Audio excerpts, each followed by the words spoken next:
Councilmember Brescher. Here. Councilmember Coyle.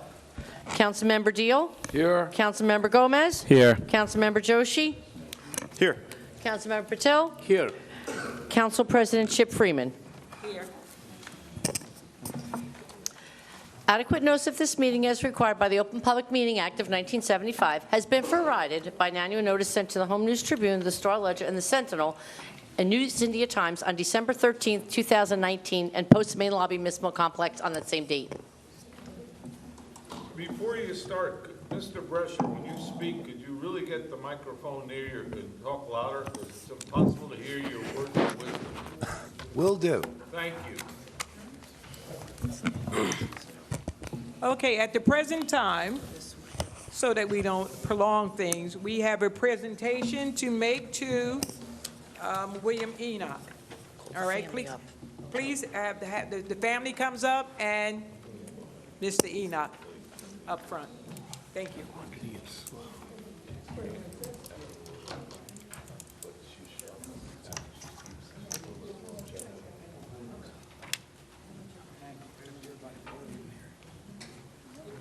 Said Mr. Enoch because he's 100 years old. Where would you like? Come up front. Come all the way up front. Over here, Dad.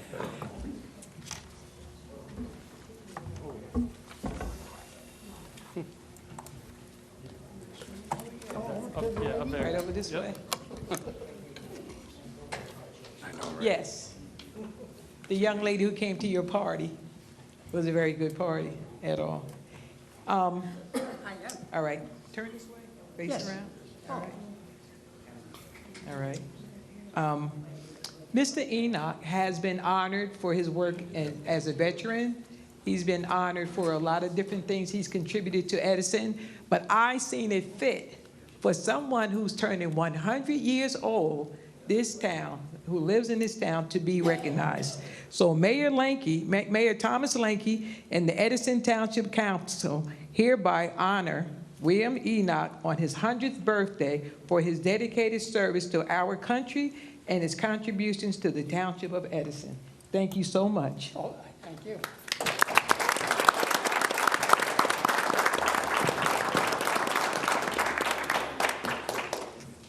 Would you like to say something? Well, I thank everybody here, and I thank the council for making this arrangement, and I appreciate everything. And I've been in Edison most of my life. I was born over the river, they say New Brunswick, and we moved over here in 1922. And you know, we've been there a long, long time. That's it. Thank you. Thank you. Thank you.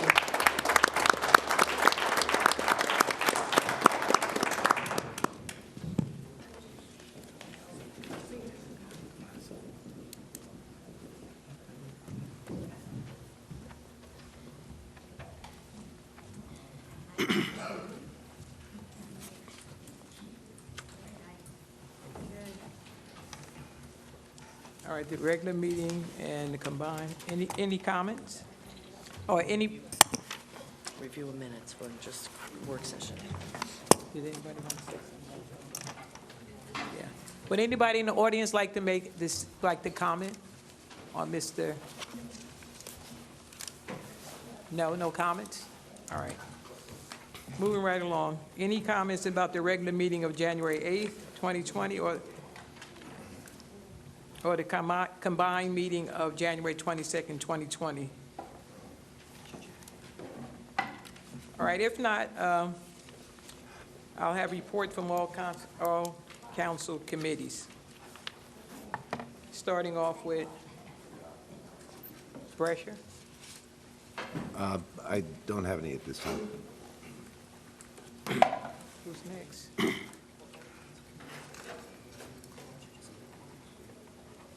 Right. So, no one? You could just Joshi? go down. Oh, okay. None. Deal? Yes, Council President, just an announcement that the Education Committee will meet on Friday, February 28th at 5 p.m. Thank you, ma'am. Gomez?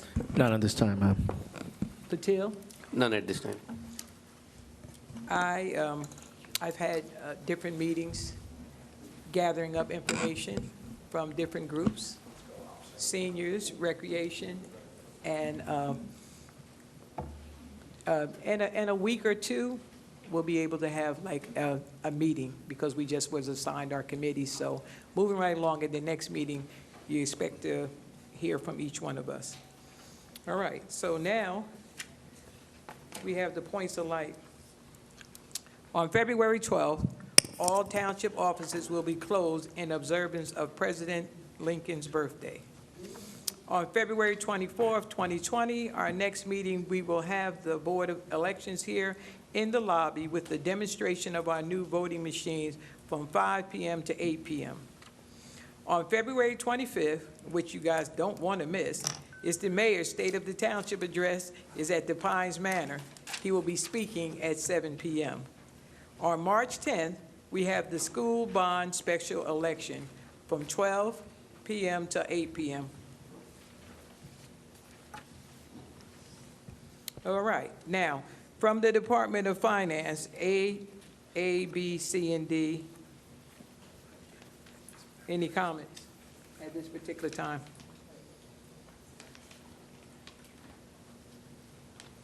Any comments? All right, moving right along. From the Department of Law, 9, A, B, C, and D, and E, are there any comments?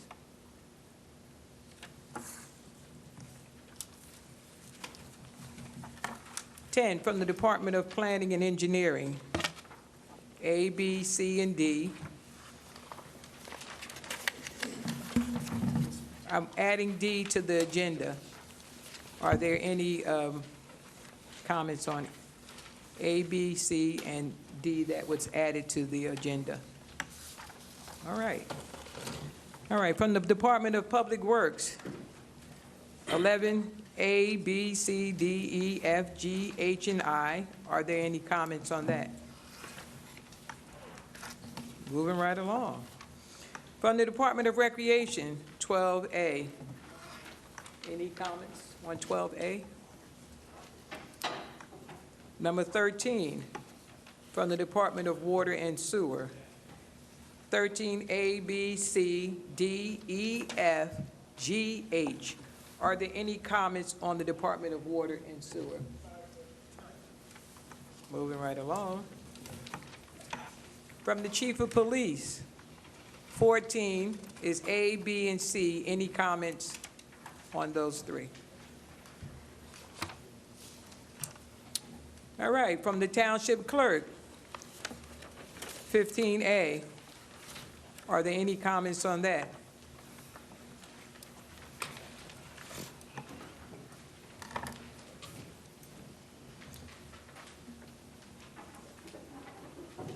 Number 16, well, the Councilmember Joe report, Joe's is not here, so that would be absent. All right. Unfinished business on the ordinances.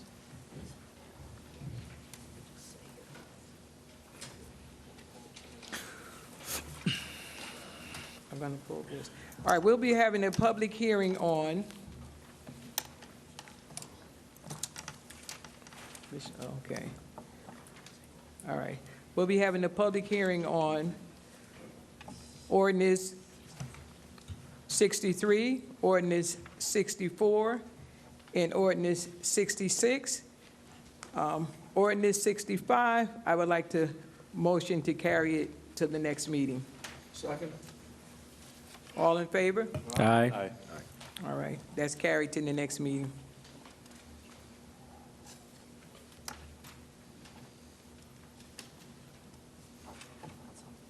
Any comments on the other ordinance that are before you?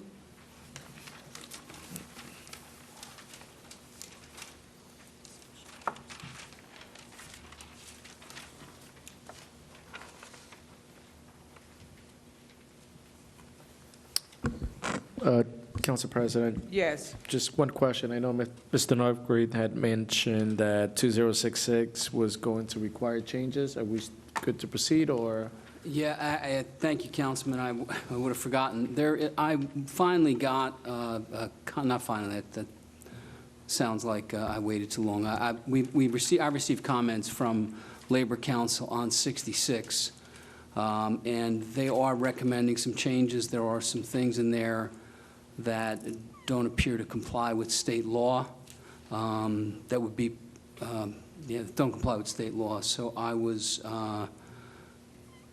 going to, basically, council, you have two choices before. You can adopt tonight and we can amend going forward, or you could just pull it tonight.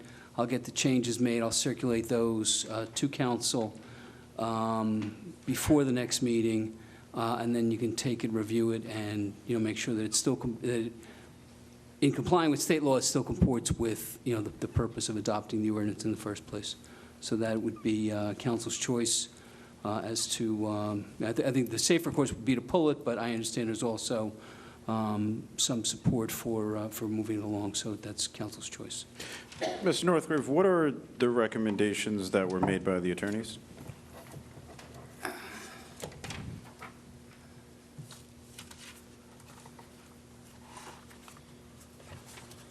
Specifically, there is subsection B.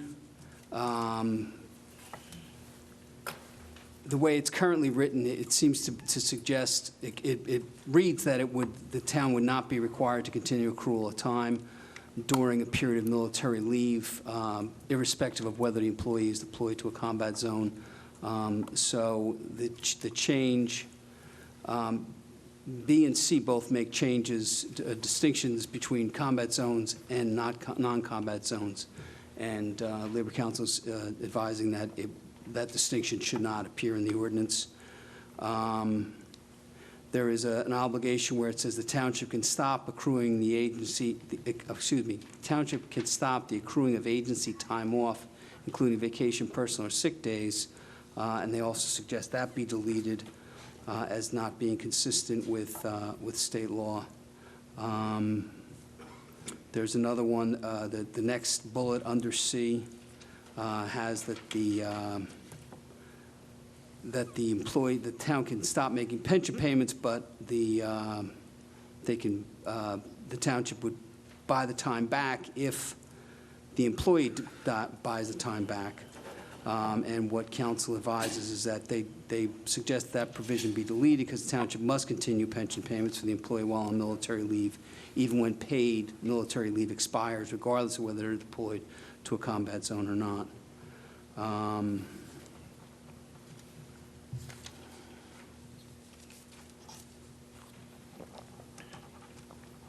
Some of this is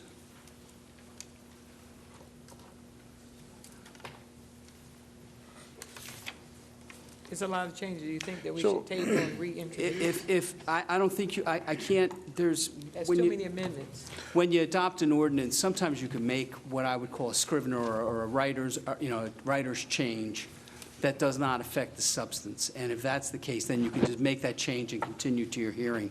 These, I think, are somewhat substantive, and I think the better course is to change those provisions. Again, you can proceed this evening, adopt this, and we can make the amendments, but I think the better course would be just to make the changes. I'll revise the ordinance consistent with council's recommendations and distribute those. Council President? Yeah, I'd suggest that the council make the changes so we have the time to look at it. It just seems to make most sense, unless there's some sense of urgency. I intend to support this, but I would like to support it with the changes in place and just have it a little cleaner. Is there a sense of urgency why we would have to work on it tonight? So No. I would like to make a comment, though. This is the way that I'm looking at it. One, related to this thing, the distinction between combat zone and non-combat zone. That's something that I looked into as well. I'm not opposed to making that change, as well as the sick days part, the accrual. I think that also makes sense. Those are two substantive changes that I can support. However, in terms of the sense of urgency, I do recognize that there is currently someone who is deployed, and there is another person currently that works for Town Hall that has been using and exhausting their military days. Ultimately, so the public is aware, the goal of this piece of legislation is to ensure that people that use or people that are using their military time are also paid by the township. Personally, I don't speak for anyone else on the council, but I personally think that they should be paid throughout.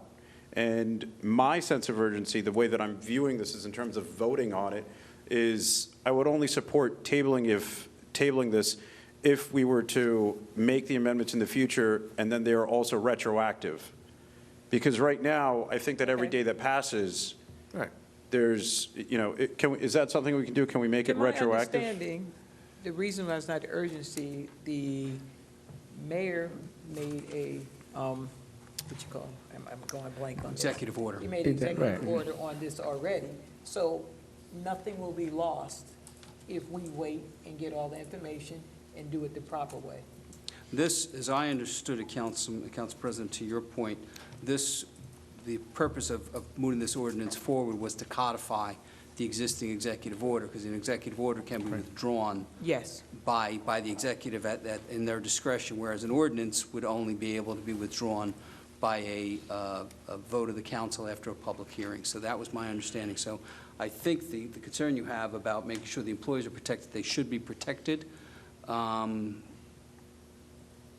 So the only danger here would be if the mayor were to, by executive order, before this ordinance is adopted, withdraw it. I have not heard the mayor say anything That's highly along unlikely. those lines. Yeah, I don't think Yeah. that's a real danger. So can we at least agree to make it retroactive with the amendments?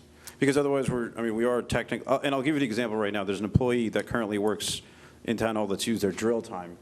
And they've used several days towards their required military time, and now they're exhausting both days. And by delaying this, we're going to lose another month for them. But aren't we paying them? Because I this think is they're just being paid. codifying. Yeah, but you, But we're already, the mayor is already paying them. He has already given the executive order. We're putting this in place so that no matter what, this has to be in and you would have to vote it out. no, but they've had to use personal time on that military.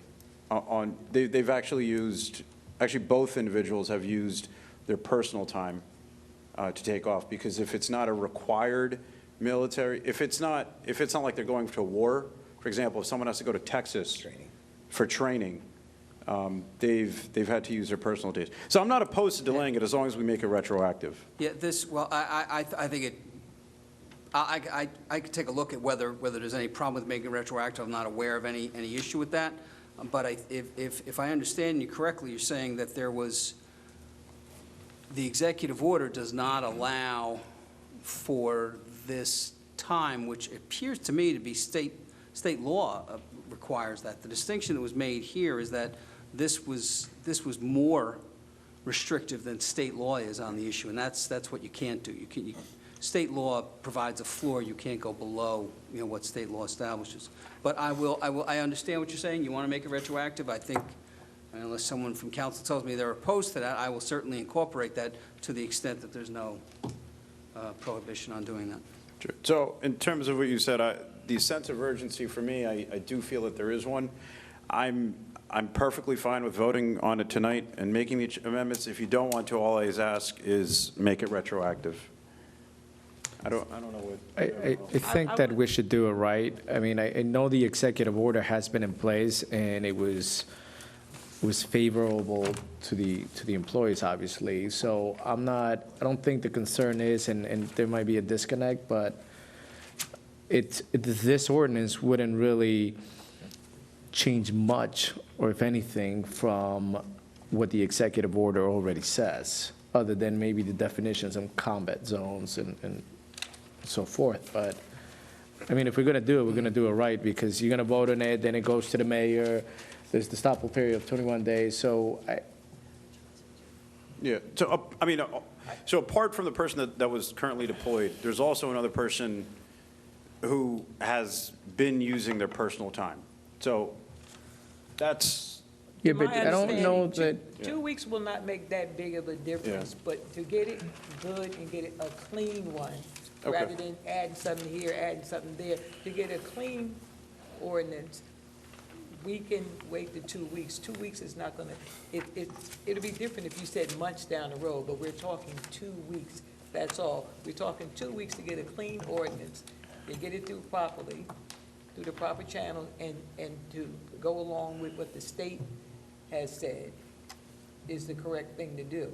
Yeah. And I don't understand, maybe they need to go to HR or someplace, why they're using the stuff that they're using, their personal time and stuff, because it was already said from the mayor in the executive order that this should be done. So I don't know if there's a disconnect between the mayor and HR. I don't understand that. But I don't want to piecemeal stuff. I would rather the 2 weeks would go by and we get a clean one, we get an opportunity to read it, and then we would present it properly. Okay, yeah, and I'm in favor of that. Let's just make it retroactive, because there clearly is a disconnect. Yeah, but I'm not sure what the retro part is that you're referring to, because you got to remember, the ordinance gets voted on, then it has to approve. So when is the ordinance actually go into effect, and then what are you retroacting to? And if there's anything to retroact. So I think that, look, I believe that everybody's in favor of it. I don't think that the mayor's in favor of it, the council is in favor of it. I think we just need to do it right, and we need to clearly define the whole definition of making a retro. I don't know what you're making a retro to. If there's something that's already in place, that's one. So that needs to be understood probably a little bit more clear, or what the parameters are for that executive order.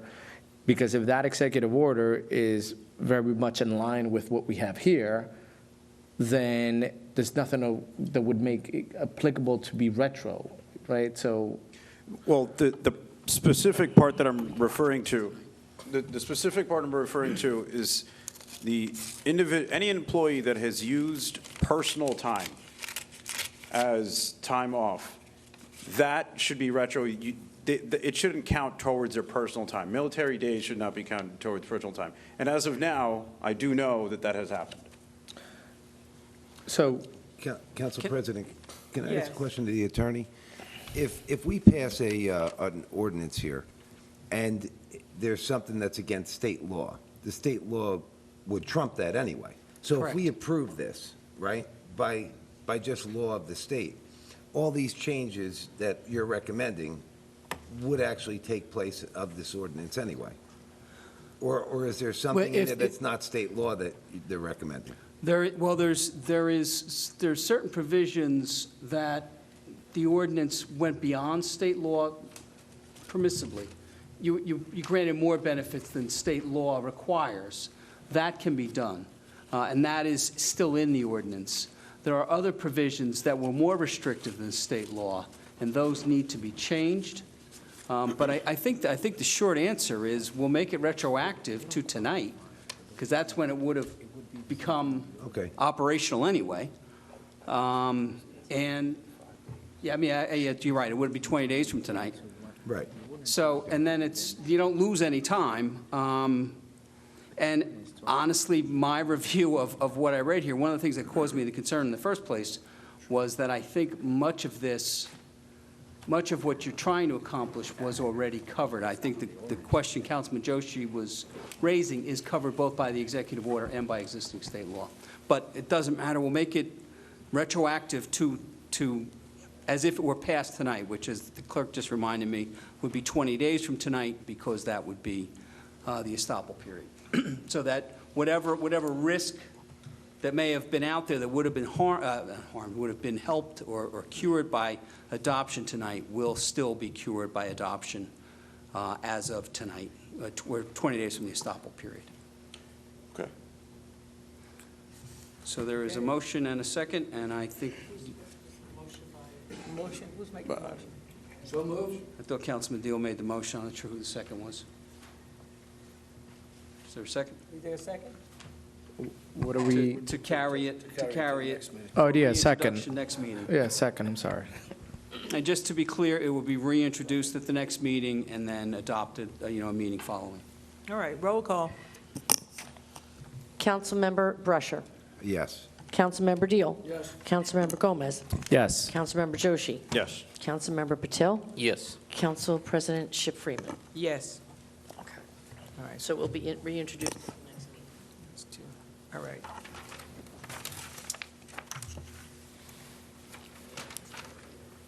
Is anybody? Yeah.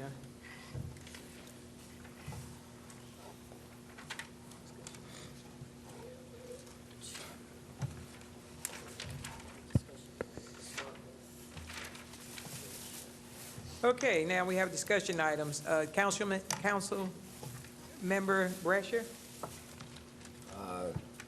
Yes, I have one question Yes. to ask of the administration. I guess a few weeks ago, we asked about some sidewalks from some of the new developments and that going to the schools. And I'm wondering if we're going to be able to take care of that and put that in our budget this year? I have plans to put that in the capital budget for 2020. Thank you.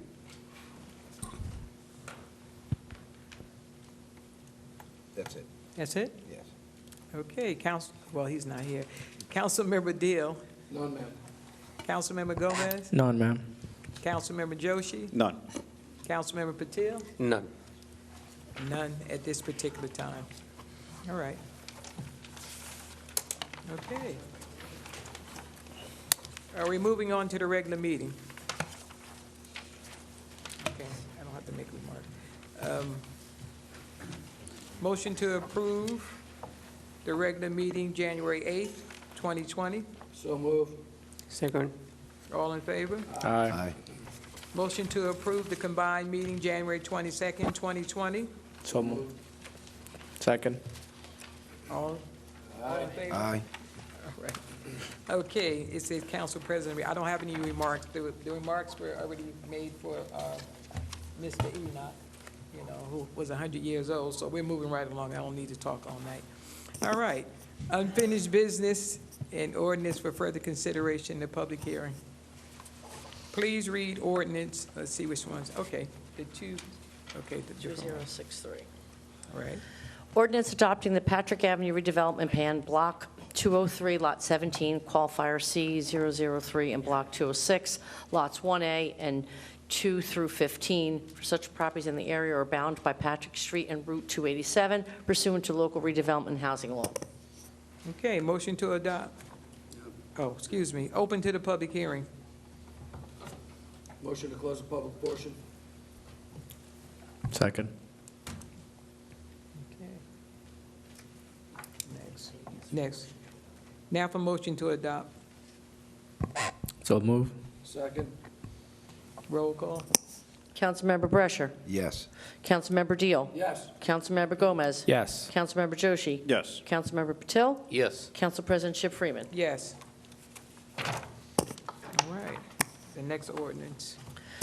Ordinance amending the Township Code 26, Fire Protection and Prevention, to provide for various amendments to the Township's Fire Prevention Code to further ensure compliance with the state of New Jersey's fire prevention regulations.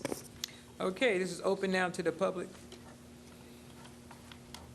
Motion to close the public portion. Second. So be it. Motion to adopt. So moved. Second. Roll call. Councilmember Brescher. Yes. Councilmember Deal. Yes. Councilmember Gomez. Yes. Councilmember Joshi. Yes. Councilmember Patil. Yes. Council President Ship Freeman. Yes. Okay, we're not doing that one. 2065 is off, right? Yeah. 2065 is off, 2066, 66 is off. Just to be clear, 2065 will be reconsidered, or will be renoticed for the next meeting, and 2066 will be rewritten consistent with my comments this evening and distributed to council in advance of the next meeting. All right, thank you. New business, proposed ordinance, public hearing sit down for Monday, February 24th. An ordinance modifying the membership perimeters of the Human Relations Commission of the Township of Edison. Okay. Motion to introduce. Council President, I move this ordinance be passed on first reading, published according to law, for further consideration and public hearing, set down for Monday, February 24th, 2020. Need a second? Second? All in favor, roll call. Councilmember Brescher. Yes. Councilmember Deal. Yes. Councilmember Gomez. Yes. Councilmember Joshi. Yes. Councilmember Patil. Yes. Council President Ship Freeman. Yes. Any public comment? Yes.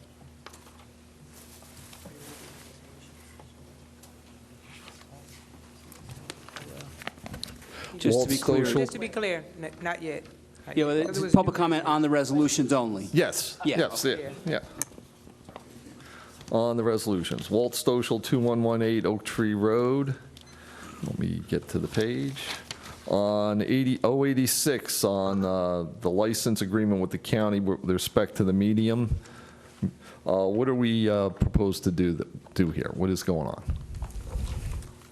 Councilman Coyle had requested, and we, the administrator and I approached the county.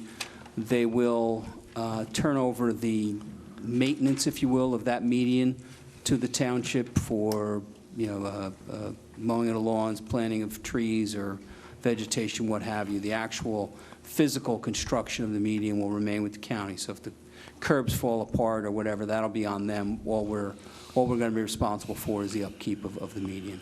Okay, that's at, off of Woodbridge Avenue, that island there? Yes. Okay. I believe the street is Silver Lake Avenue, not Silver Lake Road. If you, that's the old Silver Lake Ave going down to the river from there. Okay. Thank you. Okay. All right, Bruce.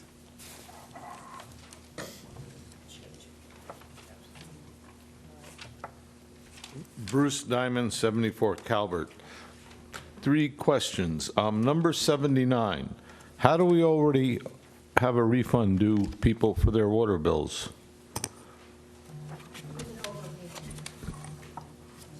How did we even send a bill out in 5 weeks? Well, we actually are already in our 5th week of billing. I can get the backup paperwork for you on it. You billed people already effective for usage from January 1st on? But we took over the water on January. We started billing that first week. I don't have the backup for that. I can pull it on. Oh, I don't even understand why we would be billing people for a week's worth of water. It's probably the prior 3 months, but it's just how they fall in the billing cycle. We started billing right away. Okay. 94 through 99, that's 700,000. Is that all DPW money, supplies, or is that DPW and water?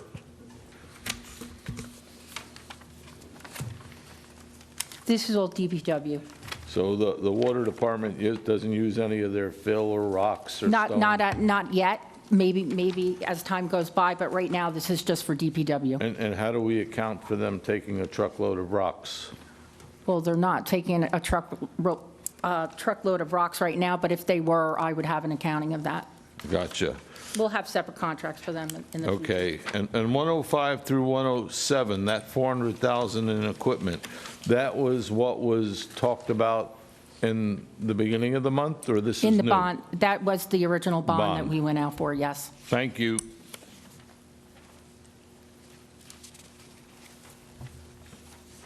Anyone else? Motion to close the public portion? Second? All in favor? All right.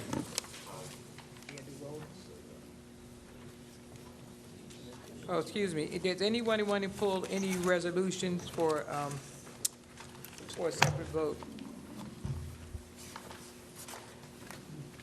All right. Okay. All right. Look for a motion to approve the consent agenda. So moved. Second. Roll call. Councilmember Brescher. Yes. Councilmember Deal. Yes. Councilmember Gomez. Yes. Councilmember Joshi. Yes. Councilmember Patil. Yes. Council President Ship Freeman. Yes. Okay. Now we're open to the public. So I'm open to the public, starting from the list of Jim Kelly.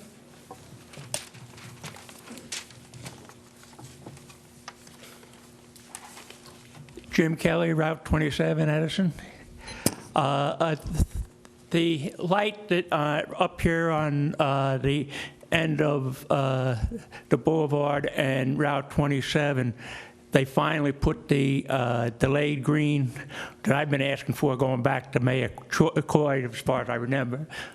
They should adjust that to have it a little bit longer for the left-hand turn. There should be a light put on Whitman Avenue with all the construction that's going up in that area. And the other thing is, whatever happened to the recreation or whatever type building that was supposed to go in there by the Ford plant for part of that agreement? We're still in the process of evaluating that. We'll be talking about that at the mayor's State of the Township, where we are on that. I mean, that's been like that we got that property how many years ago and nothing's been done? That doesn't make sense. The other question I have, and did the building that we was given, I guess it's got to be 10, 15, 20 years ago in Camp Kilmer, did we ever put a use to it? At one point, it was going to be given to the board? No. The Board of Ed turned that down. So that's The use still of that building. that's still an empty building? It is. All right. Is there big enough property on that to make it for some kind of recreation or anything like that? That property, probably in the future, that building will come down and be made into fields. That is the plan. Okay, thank you.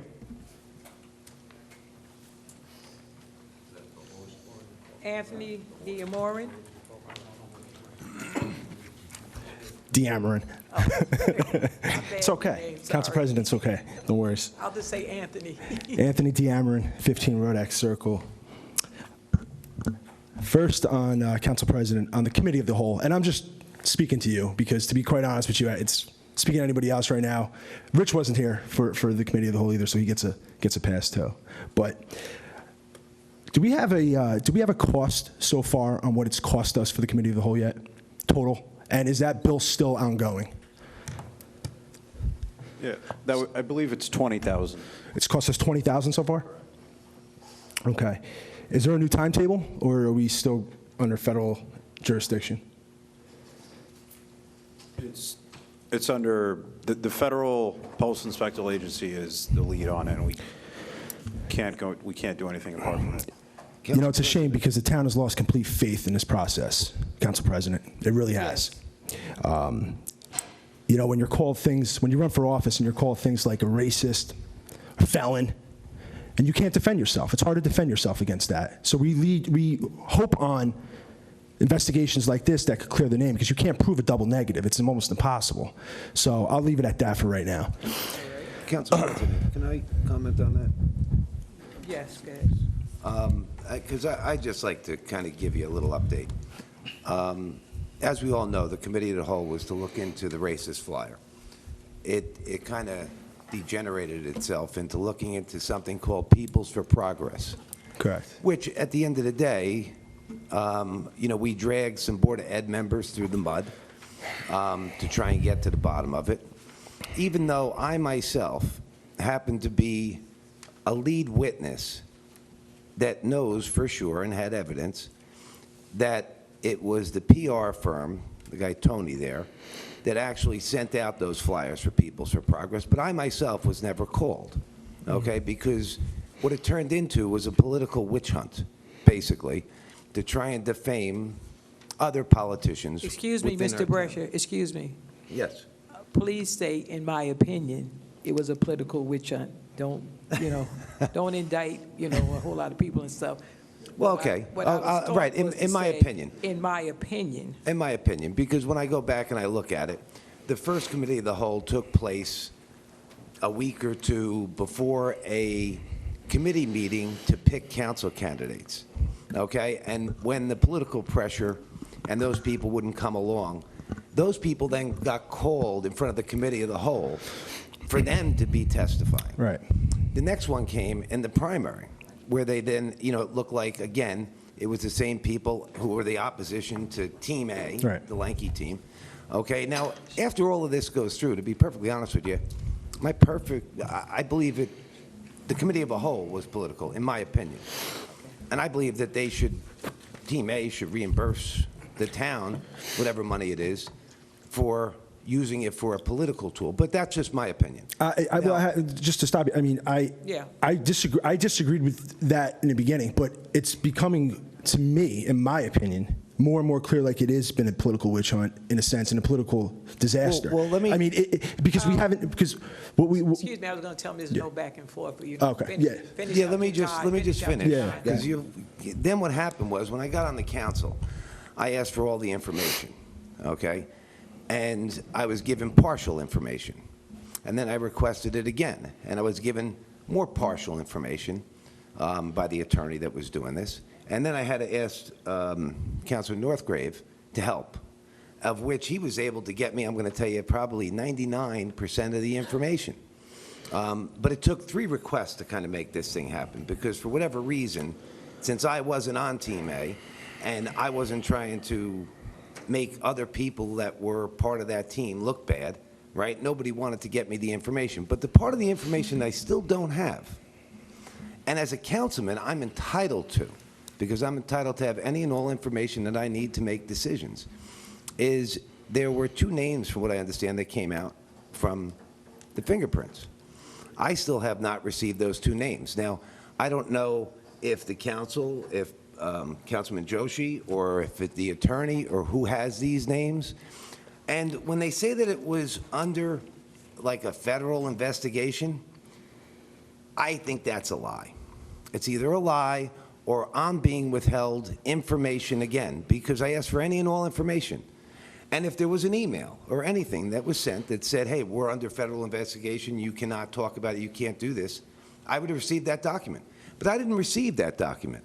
So I did talk to some people I know that work for the federal government who told me that it is not an actual investigation. So to be quite honest with you, I have no clue what's going on. I'm a sitting councilman. I can't get the answers. If I can't get them, everybody out there is never going to get them. All right, thank you. Thank you. Thank you. Okay. Can I move on to the next one? Yes. Okay. To move on from the committee of the whole, I want to get on something about the county here real fast, because I believe Edison is currently getting ripped off by the county. We pay $25 million more than number 2 Woodbridge, and I feel we are not getting our return, not getting the return on investment that Carteret, Woodbridge, and Metuchen are getting. Woodbridge and Metuchen, for example, who both have rec centers and are doing fine, got $6 million in return from the county for state-of-the-art performing arts centers. And Metuchen, who pays $9 million in taxes, are getting $3.5 million back to redo the Forum Theater. Now, their administrations and their government are working hard for their people. I give them credit. They're working hard. They're talking. They're working with the county, and they're getting their fair share. We are not. We got a dog park on some old contaminated land, okay, that we split with Metuchen, but which, by the way, I've asked the township numerous times to build a walkway, a simple walkway on Whitman Avenue. That's gone unheard. That's gone on deaf ears. But besides that, though, is I want to know who in this township is fighting for the residents of Edison to get our fair share. I want you to know that we are. I went around. I've started off with a needs assessment, the things that we need in Edison, and I'm checking with our grant people and the people that reach out to the county, and I assure you, give us a little bit of time. We're going to make sure that we get our fair share, because there's a list of things that our town does need to show for the taxes that we pay. And I want you to know the council and I will be working on that. I appreciate it, Council President. Thank you. All right. Walt Stolzels.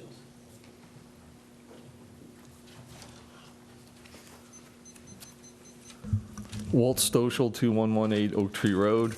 I'm going to speak about some veterans in my neighborhood who I think we need street signs like we do in town.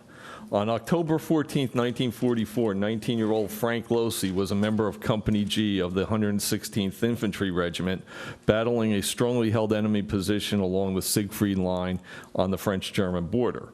German artillery and mortar fire were such concentration that the troops were compelled to go underground, advancing from cellar to cellar, while shells burst against buildings, spraying shrapnel everywhere. PFC Losi and other soldiers, members of the command staff, which followed close behind the rifle platoons,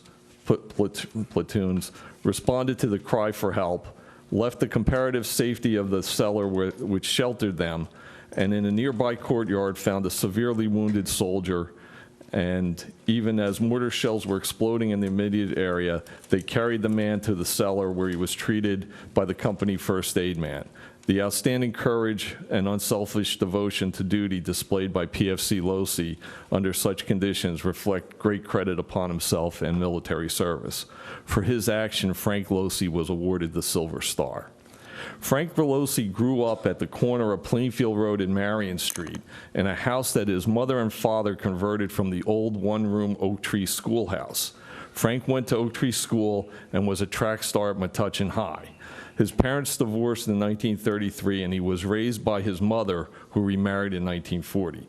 He was a student at the New Jersey State Teachers College in Trenton, studying to become a teacher like his mother when he was inducted into the Army in 1943. He arrived in the European theater in May 1944 and was wounded twice before that action in October. On November 17, 1944, while crossing a minefield, Frank Losi was wounded and died two days later from his injuries. On December 12, 1944, his mother, Myra Ranko, age 42, received the news that her son had been killed. The news came 6 months after she became a widow when she found the body of her second husband dead under the front porch of their home. Myra received Frank's Silver Star in July 1945 at a ceremony on Governor's Island, and Frank Losi's body was returned to the U.S. in 1948 and is buried in Cape May. His mother carried the memory of the loss of her young son to her grave at her death at age 102, 60 years after he died.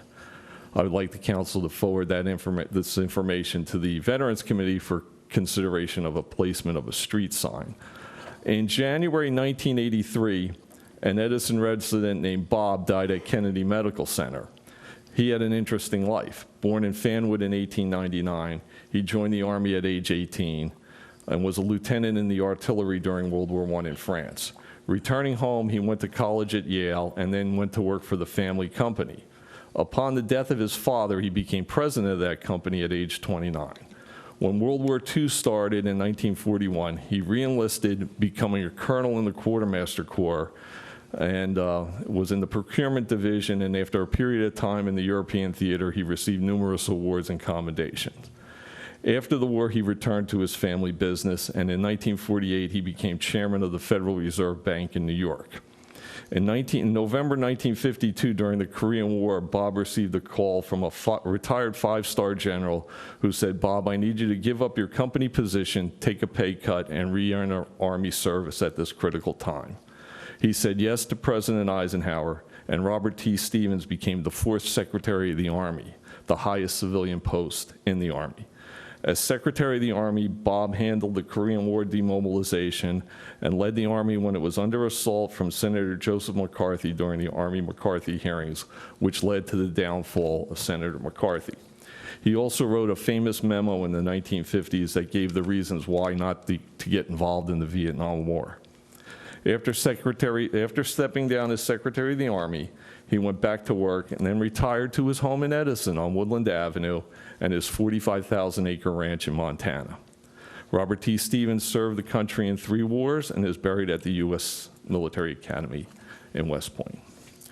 And there's Jack, who was a few years older than Bob, who left college in 1918 and joined the Army and was a lieutenant in the artillery, serving in France during World War I. He returned in 1919 and went back to college and then worked for the family business. During World War II, he raised millions of dollars for the New York Red Cross. He also volunteered here at home, becoming president of the Raritan Township Board of Education.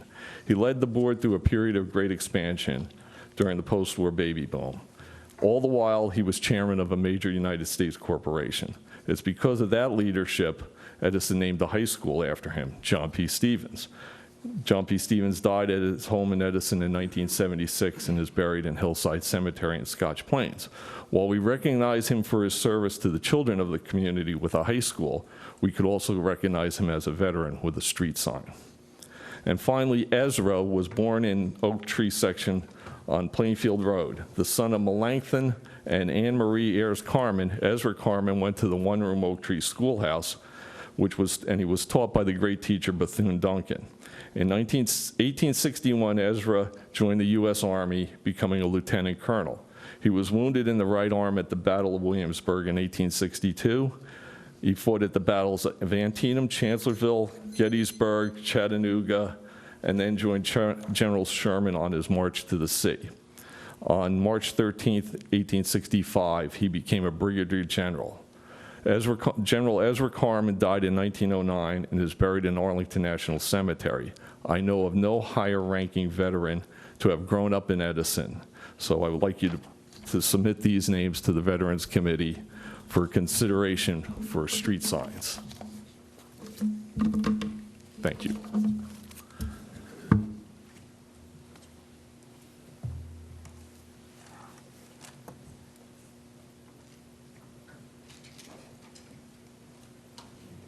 Bruce Diamond.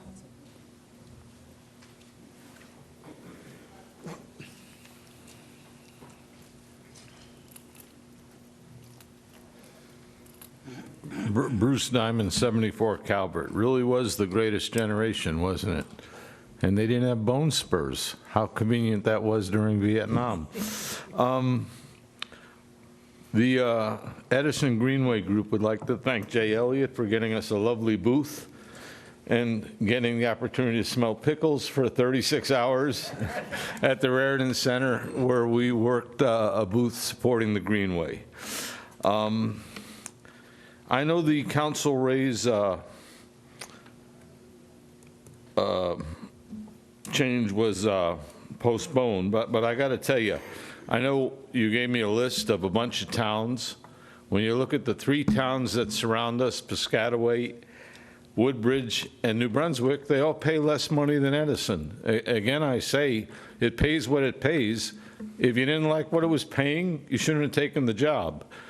Any of you who do vote no shouldn't piggyback on the 6 people who voted yes before you, and you should, if you do intend to vote no, should turn down the raise. Donate it to charity. Thank you. Okay, now we're off the list. Tony.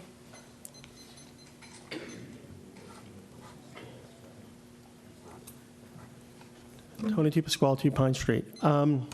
Just first thing I just want to bring up is, has anybody looked at or considered the issues in the Walmart parking lot?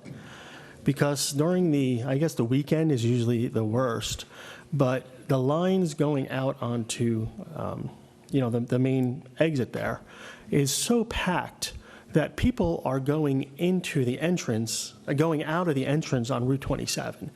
And at some point, there's going to be a pretty bad accident there.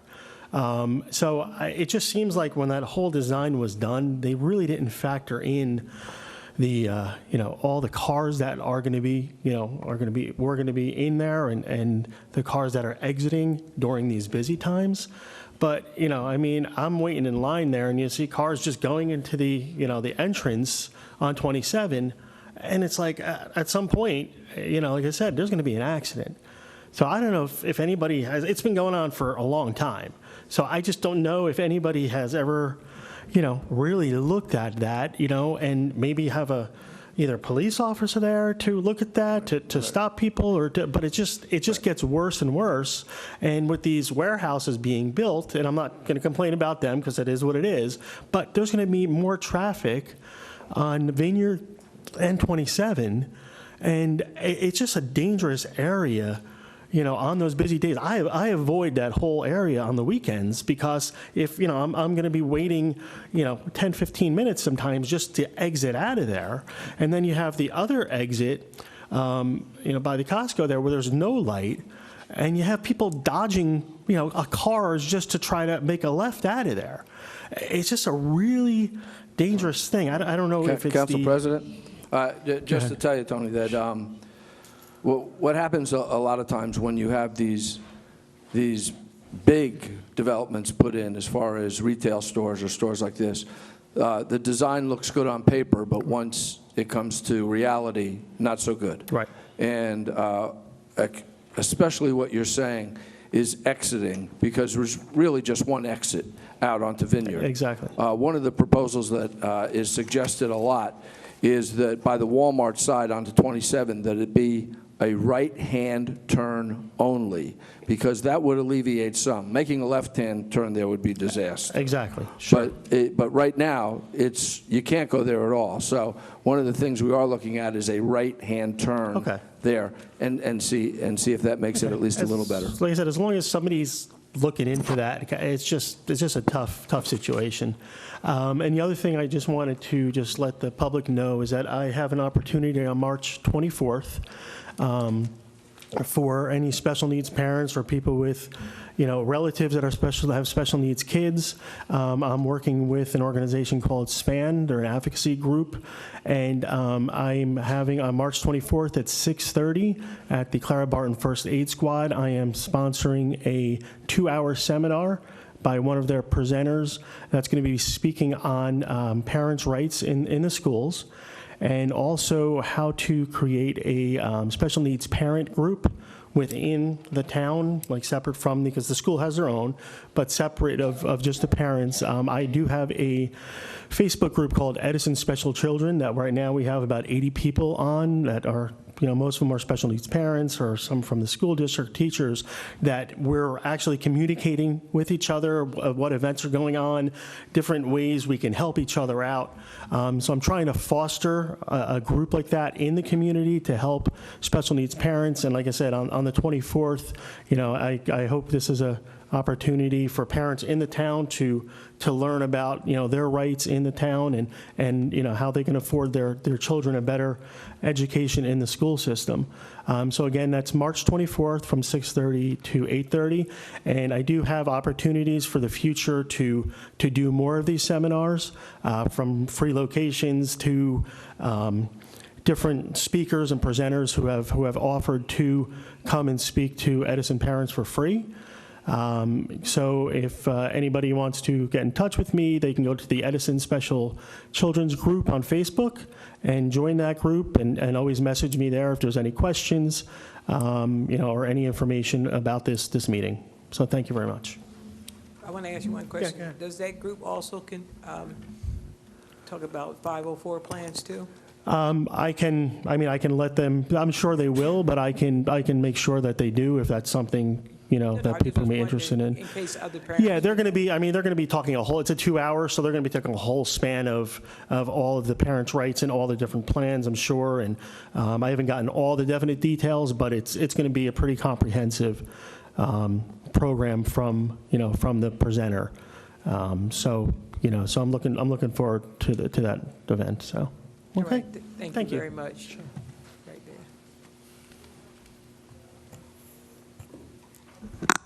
Shorter than he is. Susan Campione, 8 Schiffer Court in Edison. I live in Edison. I also work in Edison for the Board of Ed, and in the ETEA, the Edison Township Education Association, I am the chairperson for the scholarship committee. And every year we give upwards of $6,000 to graduating seniors at both high schools. And I am running a fundraising event on March 19th at the Stress Factory Comedy Club Tickets are $40, and it includes a dinner.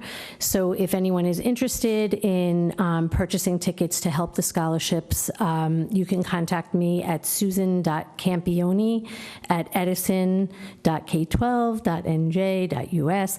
I also have it on the Edison Facebook page. The other thing that I wanted to talk about that I was just so excited about, Stephanie Zundel was a resident until she graduated high school. Then her family did move. Her father is a police officer in Edison. If you don't know Stephanie, she became blind at 3 years old from something called Steven Johnson syndrome. She had been running marathons during college, ran the Boston Marathon, was unbelievable. And if you know her or heard anything about her, the kid is just unstoppable. If someone tells her she can't do something, she just digs her heels in and does it. So she switched from running marathons to doing para-cycling, tandem cycling. And over a Super Bowl weekend, she was in Canada for the World Championships. And the first race, they had to switch their handlebars at the last minute, and they came in 8th by just, it's fractions of seconds, and which I thought was great. But then on Sunday, she rode again in a different race and won a bronze medal. So it was just, I watched the live feed, and it was by a nose. The commentators all said that there was no way this American team, was going to do anything, and they were probably shocked they went that deep. And if she heard those comments, I'm sure that just made her pedal that bike faster. And she will be going to the Olympics, the Paralympics in Japan. I believe it's the end of August. And I was just hoping that maybe the township could do some type of recognition for her, because she's just remarkable and has a spirit, and she's just unbelievable. And she did give a lot. When she was here, we started the club. We did a lot for the animal shelter, and I'm sure that you remember her. I think you recognized her then, and she just is unbelievable. And I'm hoping she brings back a medal from the Olympics. I don't know if we want to wait till after that, but I just wanted the town to know, and I can find out when she'll be in Edison again. She's been training a lot, and she does work in Colorado now as a guidance counselor, but she is just remarkable, and I really would like to see the town recognize her accomplishments. Could you please email me all the information? Sure, I will. Thank you. Also, I saw the video of what you're saying. I saw it while it was being posted. It's incredible. It's so heartwarming. She's blind. She is in the back of the cycle, and she, apart from the speed, when you hear the interview, it's like, it just makes you want to break down. It's so incredible. She made it very clear, like anything that someone tells her she can't do, she's doing it. And for her to come in bronze, I'll share it on my Facebook page too, if anyone wants to see. Yeah, because there's also a video that the school district, her principal, put out, and it shows her working with the kids and talking about what happened to her when she was 3 years old and being blind, and the things. I mean, she's jumped out of planes. There's just nothing that she doesn't do. And I had the great honor of working with her for 3 years. We've become very close, and my husband has to remind me, she's not your daughter. But I wouldn't let him put the Super Bowl on until after she rode, and I just was screaming and willing her to pedal that bike, and it's really exciting. But so I was just hoping that the township and anyone in town that knows her from elementary all the way up through high school is just in awe of her spirit and what she's accomplished. And, I spoke to her mom the other day, and just, you just can't be more proud of her. So I would, I'd love to see the township do something for her. All right, thank you. Thank you. You, sir. Yes.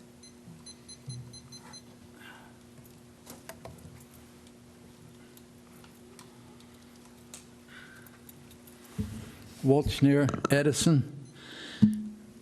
I thought there was a township law or something for the road going down to the boat basin. There isn't supposed to be any trailers or anything like that on that road. No, you guys answered me there, and you won't answer it now, but that place down there, I guess it's the chemical place that's bringing more cars, because both sides of the road is filled up now. You go all the way down, you got two, I don't know, empty trailers or whatever. You got a deserted motorhome down there, and you got, like I said, a whole load of cars. And they're going three ways. When they get to the boat basin, you got a car on one side, cars on the other side. Now you got cars in the middle. Now, if anybody wants to go maybe winter fishing or anything with a boat, they got a problem. Can anybody answer that? No. No, I can't. You have to be more specific. I can't. We'll send somebody down and take a look at it. I know AxoNoble, or whatever they're called now, is doing some work down there. There was some type of remediation or something that needed to go on, so I know that's going on. That may be part of the problem. But we could send somebody down and take a look and see what the issue is. Go sometime in the afternoon. Don't go in the early morning. The other thing is that chemical plant. What are they making? Nobody knows. Because that plant there is twice as big as it was when I moved to Edison. And you got all kinds of things going down there, and I just want to know if it's any kind of chemicals that could affect us. We're only a half a mile from there, or less. And that thing is getting bigger and bigger. Now we got that, we got the boat basin, but nobody has the answer for it. We'll send somebody down there to check into that, what you're discussing, Okay, sir. thank you. You're welcome. Sweeney?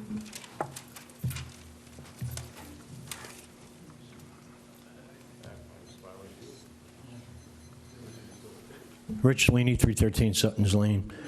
First off, I'd like to congratulate Melissa Pearlstein on her new position.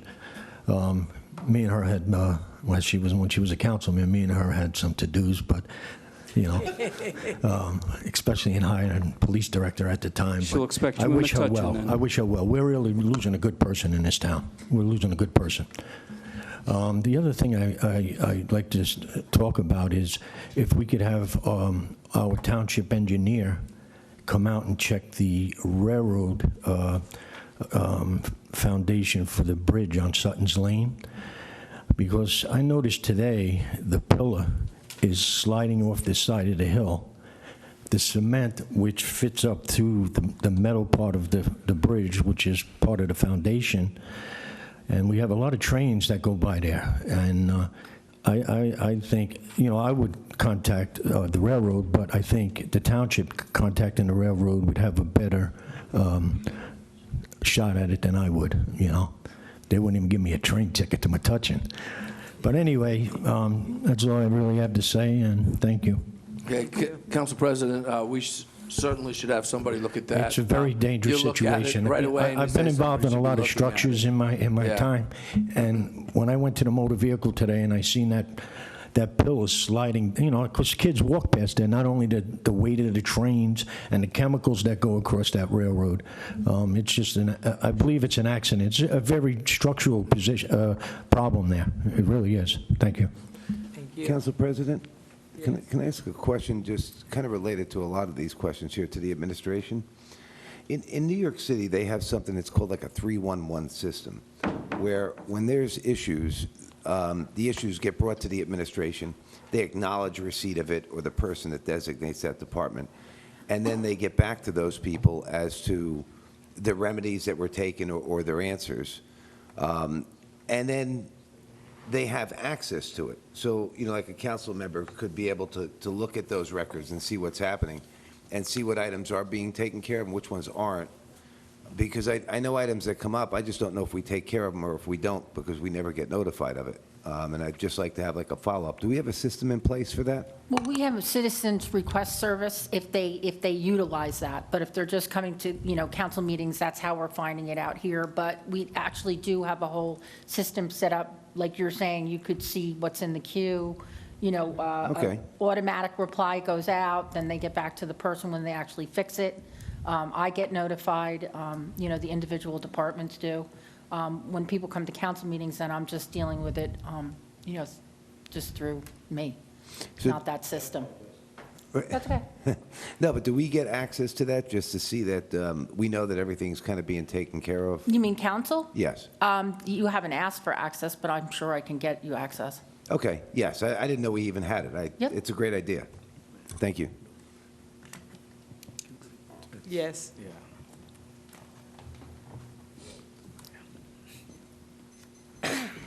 Okay. I know many of you on the board, and many of you know... Your name and address, ma'am? Yes. My name is Lisa Berg, and I was going to get to that in a few minutes. But most of you know that I'm a very positive person, and... Name and address, please. If you could name and address, just so for the Okay. record, so we all know who's My name talking. is Lisa Berg. 40 Merker Drive, Edison, New Jersey is my residence. 1024 Amboy Avenue is my commercial building. I have some things that I feel need to be addressed to the board. As a business owner in Edison, I have multiple businesses, and I wrote them down so that I would be more factual than emotional and make sure that I got everything said. I want to bring up my history in the town so you all understand where I'm coming from. I'm a 57-year-old resident of Edison. I was born and I was raised here. I married the boy next door and my late husband, Lee, and we raised our triplets here in Edison. I'm a property owner in Edison of residence as well as my commercial building. My commercial building is in the beautiful downtown district of Clara Barton, and I have other businesses as a developer in Edison. Currently, I just paid 6 property tax bills.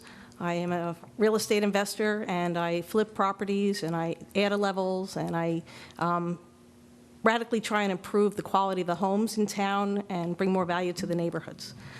My father was Dr. Sidney Marians, and he was also a developer. He was a dentist, but he built Colonial Village in Edison in the 60s and the 70s, and many professional buildings.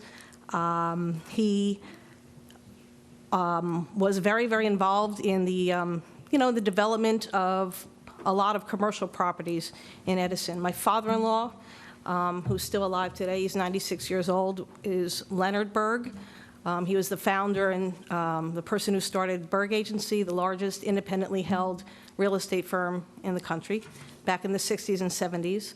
And between my father and my father-in-law, there was a tremendous amount of growth and development in Edison. And, watching, growing up around that and seeing Edison come alive to the unbelievable little metropolis that it is today makes me feel really proud, and I'm a little bit concerned about some of what I see that's been going on in the town and how it's been affecting me.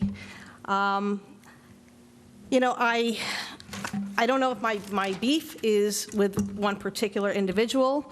I'm not really sure. So where I'm going with all this is that I just want to be very clear that Edison is just a huge part of who I am today, and where my roots are and my family grew up and where we live. I recently lost a dear friend, Oscar Zanoni, who was also hit and killed by a tractor trailer. I'm sure you all know the horrible story there where, they seem to have, he should have been on sidewalks. He should never have been on the road. He never should have succumbed to such a horrible death, but it happened, and I understand through a friend of mine, Karen Halo. She brought a few of you to tears a few weeks ago, and I know that you guys are going to work on some of the issues with the sidewalks and everything like that, so I'm not going to go back there. But, lately I'm just starting to question the integrity in Edison. This planning board, I think, gets a lot done and accomplishes a lot, but one particular member who unfortunately isn't here today, I'm shocked, has been harassing me and my business repeatedly on Amboy Avenue. For the past 2 years after my husband passed away, Mr. Coyle, who knew Lee very well, never came in and even offered, he was my next door neighbor on both sides, and never even offered, any condolences. And I thought, okay, fine, he's a busy man.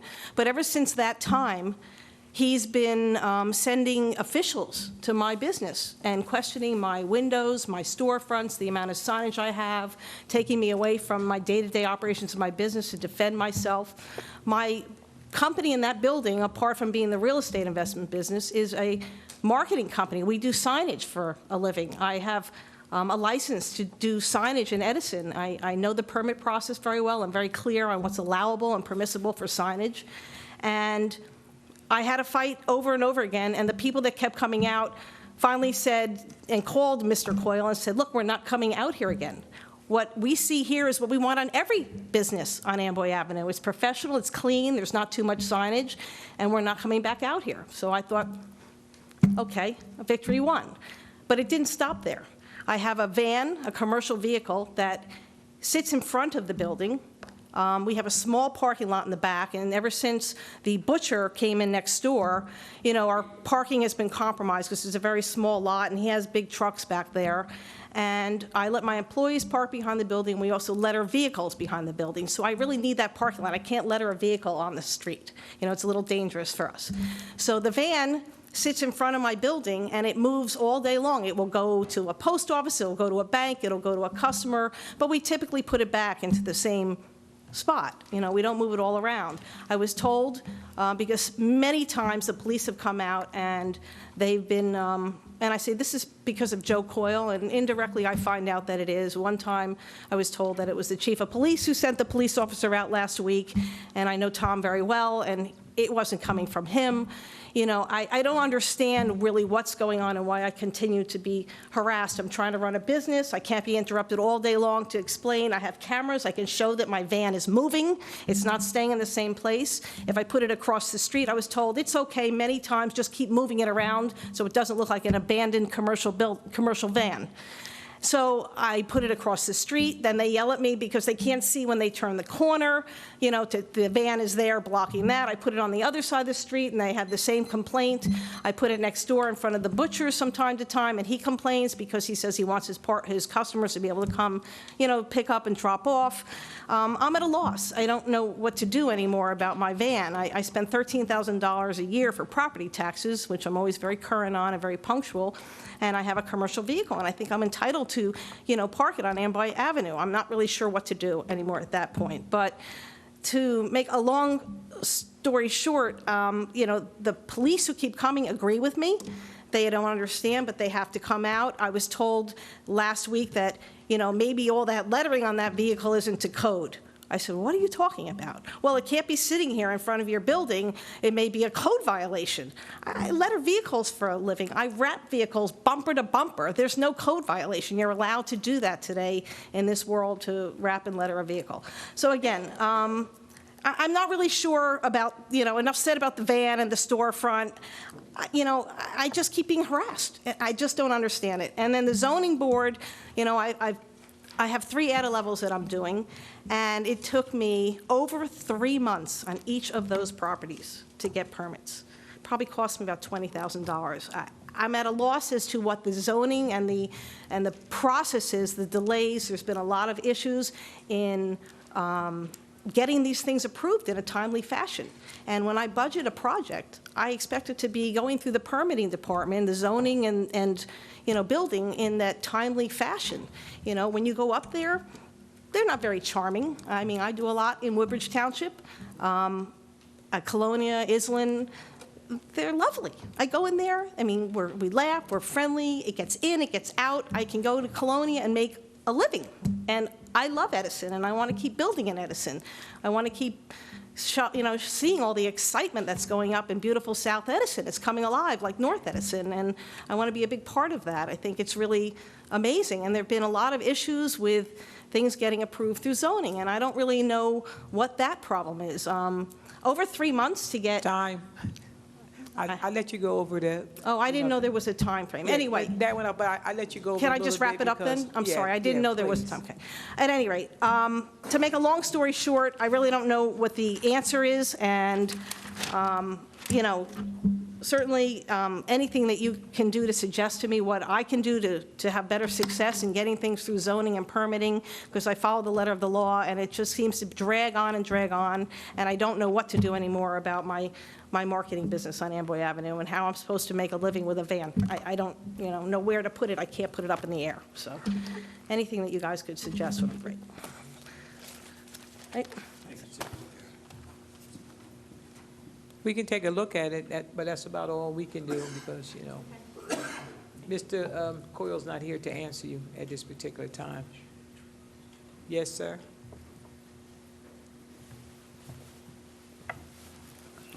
Good evening, everyone. My name is Alok Sood, and I live on Quincy Road. You need to spell it? You want me to spell that? It's A-L-O-K. Last name Sood, S-O-O-D. Thank you very much. Sure, you're welcome. So I guess the first question I want to ask the council is, do all residents have the same rights? Excuse me? Do all residents in Edison, do they get the same rights? Oh, do all Edison's, Yeah. Yes. Just to be clear, sir, this is a public comment section. I'm not sure where you're going, but the way you started, as if you're going to interrogate the council. So if you have a statement to make, you should make it.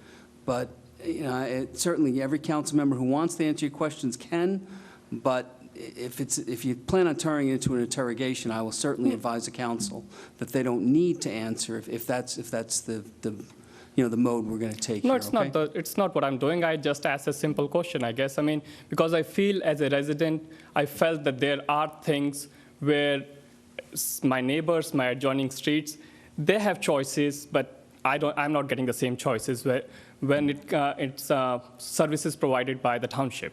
So I'm going to get into detail about it, but I thought, I'll just first double check about it. So I moved to Edison 7 years ago.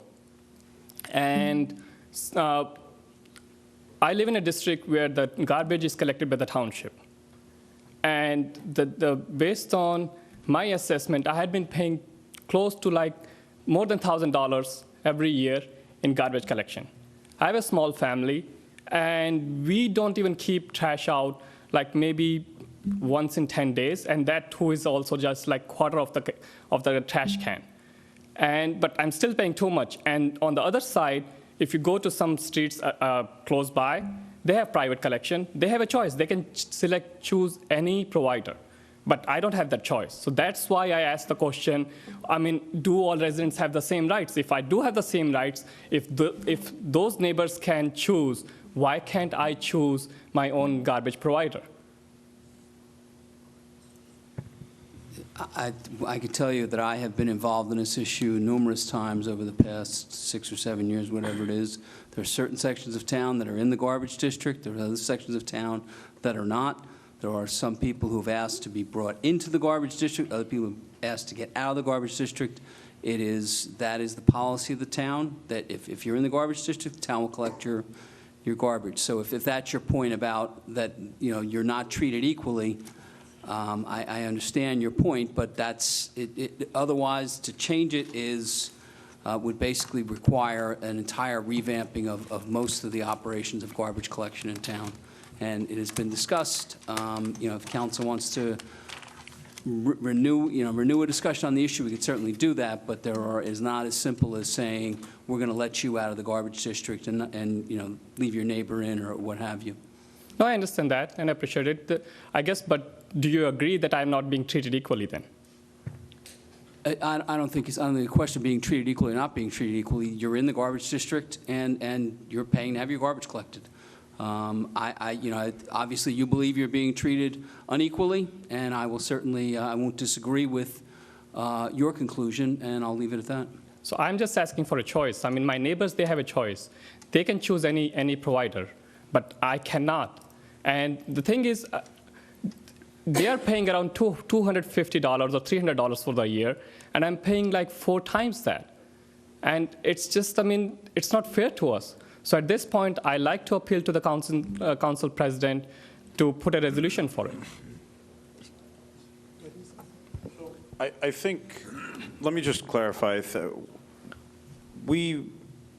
there's certain parts of town, so people, just so everyone is aware of what's being discussed right now, there are certain parts of town that are in the garbage district, there's other parts that are not. And there's also a specific garbage tax that comes from the township that is proportioned to your tax assessment. So certain people, as this resident feels, is paying more than his fair share in terms of the actual dollar amount for a garbage tax. Now, I think the issue that we have here is that, Mr. Northcliffe, you've sent the, I know you sent the districts and the way that the lines are broken out, but there are a lot of residents that feel that that is outdated. I'm not opposed, and I actually do support revisiting the maps, because if you look at certain homes in certain part of town, they're literally paying $2,000, $3,000 for garbage. That's just the truth. There are other people in the same town that are paying a couple $100s. There's definitely an imbalance. I'm not opposed to reviewing the maps, but it's not, it requires a lot of support. It's something we can. Basically, where it comes down to, and again, it's a complete policy choice that council and the mayor would need to make, but it comes down to there is garbage collection costs X. The formula to collect is based on taxable value, similar to the Board of Education. It's not necessarily related to the value of the service provided. If the council wants to either, as you say, redo the map, eliminate garbage collection entirely, put the entire town into a garbage district, that's certainly a policy call. But it's, to the extent, and I understand your point, sir, and a number of people have made the same point about the Board of Ed. I don't have any kids in the school district. Why am I paying X so many dollars to the Board of Education? I'm not going to call it an invalid point.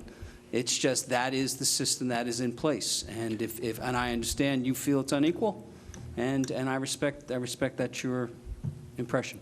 Well, Councilman, to answer your question about your analogy with the Board of Ed, it's not the same thing, though, because the thing is, people who are sending their kids to private schools, they're still paying the same tax. But in our case, the people who have the choice to go to private providers, they're not paying the same tax for garbage as we do. So it's not the same analogy. It's different. All right, sir, we're going to look into that. Thank you. Thank you. Yes. Just Lois Tarr, 52 Reeder Road, Edison. Just a question related to the traffic issue that came up before about Vineyard Road. The new complex that's going up across from the Amazon building, what are the access and entry roads into that building? Are they dumping out in that same place? Because that vicinity right there by Vineyard Road is extremely overcrowded. So I'm just wondering where they're going to be. You're referring to the former ExxonMobil site? Right. Yeah, they are actually, there's two things going on there, as I understand it. First, they are building a new entrance and exit that will hopefully improve the circulation of traffic there. That I would call it a clover leaf that you approach before you hit the light. If you're coming southbound on 27, they're creating it, at least for their site, I'm not sure if it's for all traffic, so that it would come from behind the existing Dunkin' Donuts. There is a longer range plan to try and get the state to agree to take a portion of Route 27 to widen it. It would require moving some poles, it would require taking some of the Lukoil Dunkin' Donuts property, but that would create an acceleration or deceleration lane, depending on how you look at it, from 287 north onto 27 south, so as to help, and then fully loop all the way around behind the back of Dunkin' Donuts, eliminating that awkward switch before you get to the light. So But ultimately, it all goes on to 27 right there. Excuse me? Ultimately, the access and entry to that facility will be Route 27, ultimately. if Yes, they end it's up all, there. it's all coming off Okay. of 27, correct. In order to avoid a problem like you have with Costco and the Walmart problem, maybe it needs to be revisited given the current traffic situation, and whatever needs to happen there, happen before we have a problem. Because the traffic situation right there on that section by Vineyard Road, Route 27, Bridge Street, is really, really a problem all day long, but especially on the weekends and rush hour traffic. So just a suggestion. Thank you. Thank you. Council President, can I ask a question to a counselor? When we do these developments, and I'm going to bring up the one on the development behind Hoover, they had a guy come into the traffic study, and the guy came in, he gave his professional opinion, and then now we have a bunch of traffic there. Do we keep a record of the recommendations that don't seem to work out for the residents? It's largely, Councilman, that's a planning or zoning board function. They keep the records as to what, traffic expert A said this, traffic expert B said that, and the planning board said you have to do, the third thing. So that is certainly there. But isn't before this body, it's before the planning board, who will make the determinations as to what to do. And, it's cold comfort for people sitting in traffic, but there's a lot of state law restrictions as to what you can do. There's been planning boards and zoning boards that have tried to shut things down and said, this is going to cause a problem out. If you allow this development here, it's going to cause a ripple problem out there. And a number of court cases have said that is an off-site condition that is not within the jurisdiction of the planning board, the zoning board, or the town council. It's not an answer that people like hearing, but that's why planning boards often will tell you their hands were tied. There was really nothing they could do. Or sometimes they turn things down, and they just immediately run down to New Brunswick or wherever the county seat is where you are and get that overturned. Thank you. All right, thank you. Good evening, John Roach, 34 Hamilton Avenue. Obviously, you guys have known me for a little bit now. I'm trying to get more involved in the town and stuff and understanding a lot of process. I understand there's a vote for increase to council's salary. I was just curious. I'm sorry? That wasn't acted on this evening. Wasn't acted on. It'll be considered at the next meeting. No, I understand that. I said it's brought up, right? Correct? Yes. Okay. I was just curious, how many council members have family members that work within the town? I mean, does anybody have anybody who works in the town? No? You do? All right. I mean, is it something you have to disclose on the ethics committee? Is there a form that you got to disclose for that? There's certain disclosure forms that are filed with the local finance board. Just to be clear, I'm the township attorney, but the same rules apply to me as apply to council, and I don't recall whether that is that is listed on that form, but it's publicly available. You can go to the New Jersey Local Finance Board, and you can add, there's a link to the disclosure forms, and punch in whoever's name, and you'll be able to find that. I mean, the only reason I'm asking is I think it's maybe not unethical, but kind of questionable as far as the members to vote on their own salaries. I mean, I think it's a little, I personally think it's unethical, but as law is concerned, I'm not too sure. I mean, I know some members, somebody's got a family who's making almost $300,000, and does that seem fair for them to be able to vote on something like this? I personally don't think so. I think it actually should be voted down. Please reconsider that, and I appreciate your time. Thank you.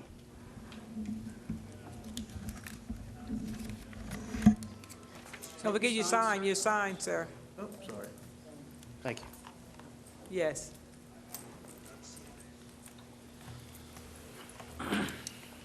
Hi, I'm Vikram Oja. I'm from 200 Compton Avenue. I have a property at 34 Oliver Ave also, and there's one more property that's investigate. So I have 3 properties in Edison. So I want to I have a couple of points to make. So one is what Alok made recently, and that is about the garbage collection. And like, the more thing, the hurting thing to me is like, you are charging in percentage. So I'm a quants, and like, if somebody charge in percentage. Excuse me, not to be, please speak a little bit slower. Oh, That's all, okay. Sorry. Just a little bit slower. So I'm Vikram Oja, 200 Compton Ave. You got it? Yes. Okay. So this is about the garbage collection. And again, like, I would just add one more point to him is, like, you're charging in percentage, and I'm a quants guy, and I feel like, if you multiply something in percentage, it multiplies too much, So you should be careful about if you're, because this point came into the picture when I think, Mr. Sam, you raised that about optimum, and like I felt like that was a very great idea actually, and I don't know how feasible it is when 5G is coming in next 3-4 years, but like so from there, like I came to this garbage collection part. I checked with Alok that, okay, we are paying like $1,000 on our properties. And when at Oliver Ave property, I used to pay like $18 a month for one-time garbage collection. So that was a shock to me. So I just want to raise this, and I hope you guys take some action about it, because it really hurts, $1,000 is too much with too much taxes what we are paying. So that's one point. And second point I have about the security on my street. So I see some cars standing around, like I'm at the Compton Ave, Elizabeth Ave, and Monroe Ave. So it's like, that PSEG, those wires going from there. And I see some cars, some like, some few cars or like, vans standing there sometime. I think many people must have raised it before. My neighbors must have raised it. But so me and my neighbor, like, 202 Compton Ave, these are newly built houses, I think. So that's why I think still people are standing there. So we have like small kids, and we get a little bit concerned. We are in the process of putting some cams or something like that, but I think it will take some time. We are also learning, doing bit by day, but there's a lot of work we have to do beside the camera, putting camera and all. So I would like you guys to take some action about it. There is a lights been put in place, but if you can put, I saw some board like Edison neighborhood watching or something like that. Some more steps I would like you to take around that street. So I know a lot of people in your area, and I've spoken to them numerous times. There are steps that you can take. You have to go through community policing to actually get the sign neighborhood watch. Everyone has to work towards it. Like, there's a certain amount of meetings that you have to have. It's not as simple as getting the sign. It's truly a neighborhood watch. So I've passed on that information to your neighborhood. If you would like, I can pass it on to you too. Yeah. But it's more than just getting a sign. It's a genuine, actual watch where the whole neighborhood has to work towards it. And usually what has happened is when people see what's required, it just falls apart. But I'd be more than happy to give it to you. Yeah, please. Yeah. Because like what I do is like, I go there and I put my show off my phone, putting like, 911. And then somebody comes up running to me and, no, I was just standing here. And then he goes away. So I feel really, it has happened like 2-3 times. And I don't want to go literally to his car because it's unsafe. But I have seen like, this incidents happening every week or two. Okay, thank you. All right, you're welcome.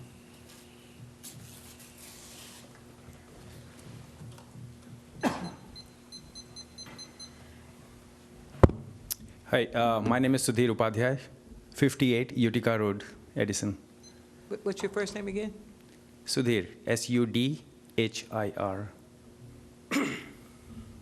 Should I say the last name? Thank you. I think the last name is Patil. No, that's a common name. My name is Upadhyay, U-P-A-D-H-Y-A-Y.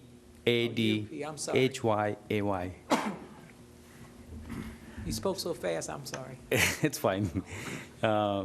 Not many people try to pronounce it, so.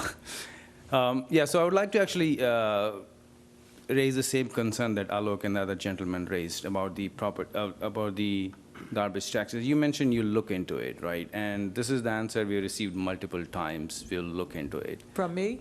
In general, not any specific individual, right?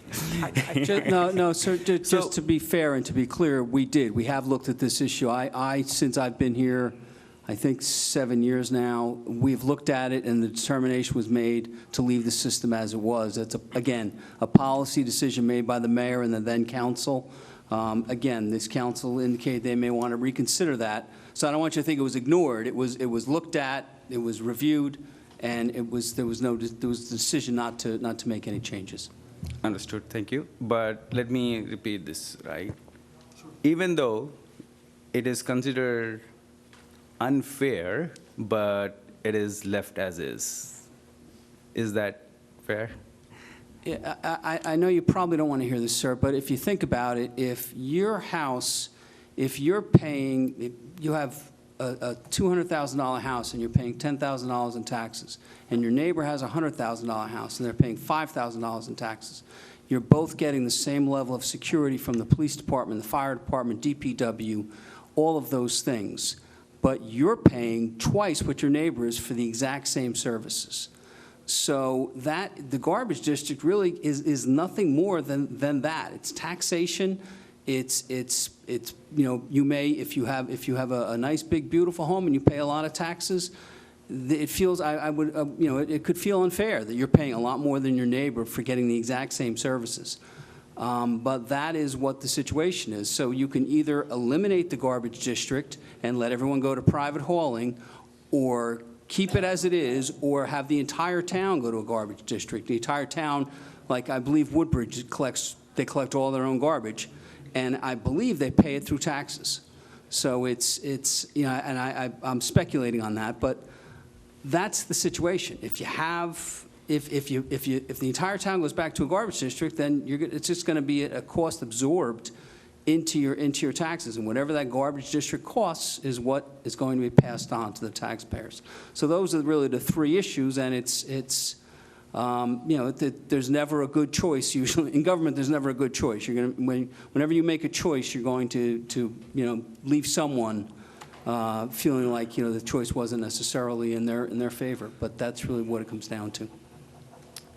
All right, so I guess, thanks for detailed explain, right? But the question still remains, what can we do as residents and you as council members to reduce that discrepancy that we have? You can eliminate the garbage district. Okay. You can make the entire town the garbage district. Those are two possibilities, but those choices also leave, it may fix your concern, but it's going to ripple on other people. And if you go with the garbage district being fully funded by the taxpayers, then realistically, it's probably not going to have any impact on your taxes. You're just not going to get a separate line item for garbage tax. Your total tax is likely going to remain pretty much the same because you're taxed on the assessed value of the home. So, if the township has to absorb into the current fund the collection of garbage, then that's going to be reflected as one item instead of two. That's fine, and at least it'll be fair to every resident in the township. That's all we are okay. asking for. I don't think we're asking you to reduce the taxes. We're not asking. We're just asking that let it be consistent for a utility function. It is not a school board. It's not, police department. We are not asking for that. All we are asking is for a utility service, some residents have a choice, others don't. And that's unfair. That's all.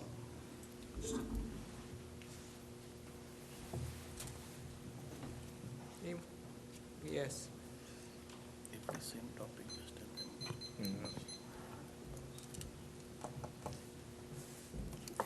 Hi, this is Ajay. I'm from Parker Road, Edison. I have a similar concern, but I just wanted to highlight my story. I've been living in Edison for the last about 25 years. The first 22 years were near Inman Avenue, right in Edison, where the garbage was being picked up by my private company, and I was just paying $30 a month. And I was fine with that because it's a utility and I was paying for it. Whatever, I had the option whether I wanted my garbage to be picked once a week, twice a week, and they gave me the rate and everything was fine. So 2 or 3 years ago, I moved just a block into what you call that or explain that as a garbage district. And I'm paying $3,000 per year just for garbage. And I have the same concerns. I mean, it's very unfair. It's really unfair because why one block is not given that option compared to everything else? I understand that education is such thing that we all want. My kids, we are empty nesters, so my kids are in college. I'm not getting any benefit of education, but I'm fine. I'm okay to pay for education for other kids because it helps everybody else. But this garbage looks really very unfair. When I was 1 block away and I was given that option, and I just moved a block into this garbage district, whatever you say. I don't see any explanation like how we can justify that. So I totally agree with, I don't know the name, but with your options, but can we put a time frame around like when this will be implemented, that whole town either is paying for, or what is next for it? No, to be clear, sir, those are the possibilities. They're not options. This issue has been discussed by prior councils and the mayor, and there was a determination made to not make any change. So this council can investigate it if that's what they choose to do, and they can change it or they can leave it alone. You know, that's going to be up to them. But I don't want you to walk away from here thinking that there is necessarily action going to be taken. That is something this council needs to figure out the pros and cons of and make a determination from there. To one thing I need to be clear, wherever you are, you don't have an option. Either you have to have a private hauler pick up your garbage, or you have to have the township pick up your garbage. You're saying you had the option. It really wasn't an option. It was, the only option was, I assume you may have had choice of who picked up your garbage. Correct. Yeah. That is correct. Okay. I just want to be sure we were on the same page. Sure. You're right. So my question to you, do you personally think it's unfair? Sir, that's not, I've been trying to answer that question. No, I don't think it's unfair. I think it's a way of doing it. If I think it's very analogous to everything else. It is a public service that is being offered. That is the way we're paying for it. If you, and obviously you believe it's unfair, and I respect that, and I won't argue with you, but that's the way it functions. There's probably a million different ways that you can pay for services. You know, taxation is largely the way that government, whether it's local, county, state, or federal, pays for it. And, you know, you can always argue that one tax is fair and another tax is unfair. And that is a debate that's been going on probably since the union was formed. Is any one of you from the garbage district? So what's your opinion? I didn't know when I first came here that I was in a garbage district. I just knew that I put my can out and the town picked it up. I did find out that my neighbors across the street are not in the garbage district. But in fairness, I haven't looked at my taxes to see what I've been charged for the cans. So I just accept it as I chose the side of the street that I have garbage pickup. Yeah, I mean, not only it's unfair, it's also ineffective. It's like we are in this time when paying just this much for this garbage doesn't even make sense. Maybe there are inefficiencies in the system, I don't know. But, okay, so what is next on this? Like, what is the next step? What can we do? That's what I said. So this council, what I heard this evening is this council heard your comments and those of your neighbors and you know, the folks who are here with you. They'll consider it, and they can eliminate garbage collection in the township of Edison. They can eliminate private collection of garbage entirely, or they can do nothing. But that is a discussion that will occur, and if there's a change made, you'll certainly be aware of it. Okay. So first two outputs are what we're looking for. So it looks like they're 67%. Well, it just to be clear, those are what is available. I'm not telling you that there's going to be action taken on any of them. All right. I appreciate that. Thank you. Okay, sir.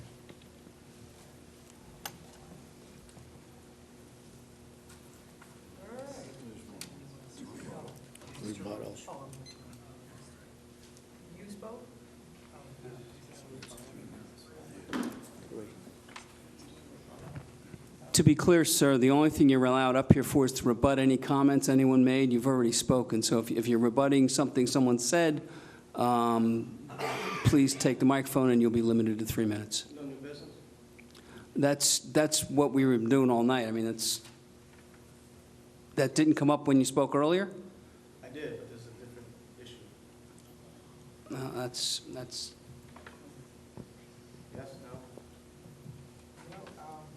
We had the response to the resolution, and then we also, we had other time too for the open discussion, so I'm sorry. We've given you both times that you spoke on the resolutions. We asked Okay. for comment on that already, and then you came up with the open microphone, and you spoke on Correct. that. You spent your time on nepotism, I think it was? Yes. Yes. So unless you have a rebuttal. I just wanted to be fair to everybody here. I didn't want to eat up a lot of time, so I wanted to add a different issue. I figured let everybody goes first, and I come up after everybody had their first turn. Is that allowed or no? I don't know. I'm still. I can't really, sir, I don't remember if the 6 minutes expired. If I don't the think 6 it minutes did. expired, I don't think I expired the whole thing. all right, then You got a minute. you have a minute. 60 seconds. John Roach, 34 Hamilton Avenue. I would like to submit a resolution for Second Amendment rights as a citizen of Edison and a law-abiding citizen. I have the opinion and the current administration in Trenton has infringed on my rights. The resolution intent is to send a message to Trenton that law-abiding firearm owners in New Jersey are under constitutional attack. Therefore, many feel the firearms legislation passed in Trenton only burdens our Second Amendment rights. Once one has proven to be a law-abiding citizen in New Jersey by the exemption of the firearms purchase ID card, they are fulfilled the state's burden of proof. Our current permitting system has founded in 1966 and intend to separate the fit from the unfit and law-abiding from the criminal. No criminal follows any law. We, the law-abiding, are now under duress from our own state government and criminals. I would ask you, our representatives, to consider this resolution for vote. I attached a copy of the resolution. In no way does this resolution make anyone immune from past, present, or future laws. Okay, time. Thank you. Thank you.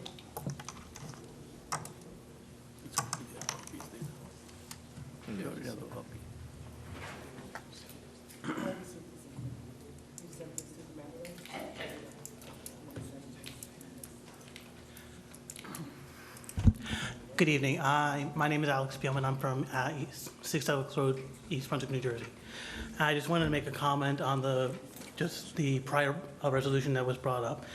And basically what I wanted to talk about was the concept of what... Sir, can you pull the microphone in front of you? This is being recorded. Just want to make sure your words are captured. Thank you. Is that good? Okay.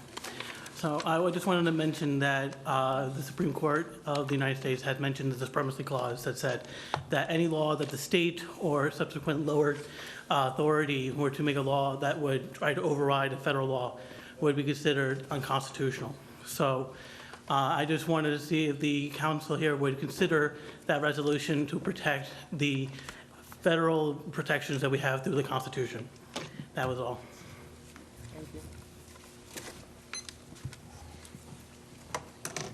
Hey, Council President? Yes. Before the meeting ends, or we motion to adjourn, I just want to acknowledge the troops. They've been patiently sitting here for the past 2 hours. I know they were going to come today. Thank you for showing up. This is what government does. We have a lot of fun. You should come to more meetings. I started coming to meetings just around your age. But yeah, it's fun stuff. Yeah, very, very much so. My brother was an Eagle Scout, and he was council person for a day. So we may look into instituting a program like that for our scouts in Edison. Yes, all right. I'd like to make a motion to Can I get a adjourn. motion to adjourn? Yes. Second. All in favor? Aye. We out of